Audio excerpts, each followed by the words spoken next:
my name's Rachel and I've been at New Life in Scunthorpe for just over a year now with my husband Rob and our two sons who are 7 and 4 years old.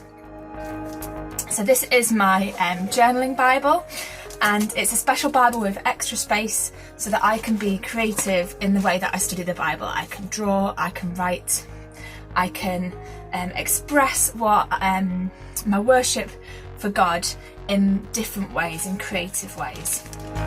Probably about 4 or 5 years ago, I bought my first journaling Bible, and a couple of months after that we had an awful time as a family.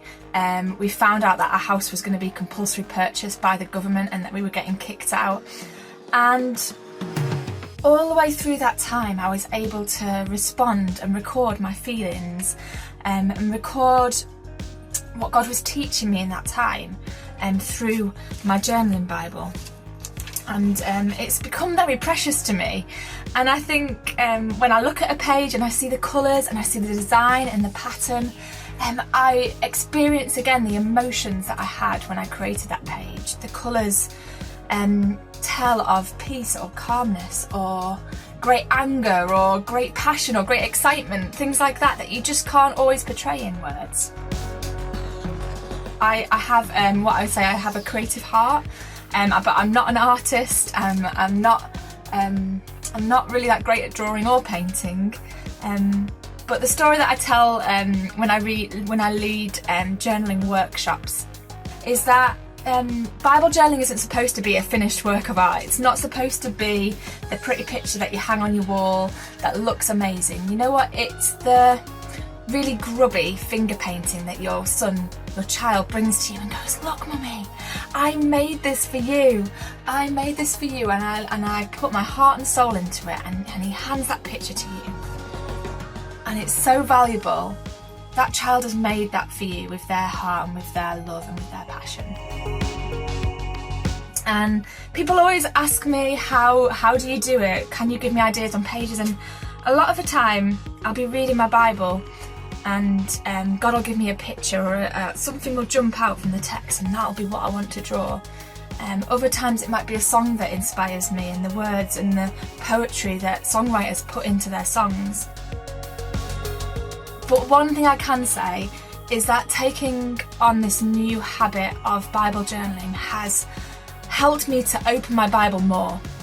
You know, sometimes it's a real struggle to open our Bibles, to just open the Word of God and want to read it. I can take my pen and my pencil and my paints to it. Excites me and makes me want to open my Bible more. And I look into it, and at the moment I look and I can see which parts of the Bible I've not read enough of yet.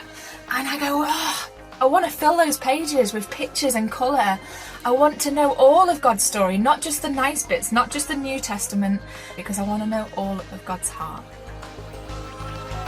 I started sharing what I was doing online, and people were like, "Oh, how do you do that?" And so I started running introduction to Bible journaling workshops. But I love to empower people to know that it doesn't have to be perfect, that they can just be creative in their own way and find a new way to worship. And I think people, when they feel a bit lost, do find hope in Bible journaling and in doing this. And we put our heart and our love and our passion and our worship into our Bible, and we go to God and we go, "Look, I made this for you." And he goes, "Wow, I'm going to pin that on my fridge." Like we would pin our children's pictures on our fridges or on a notice board. Bible journaling is God pinning our pictures on his fridge and looking at them every day and going, "Oh, I feel so loved because they made that for me."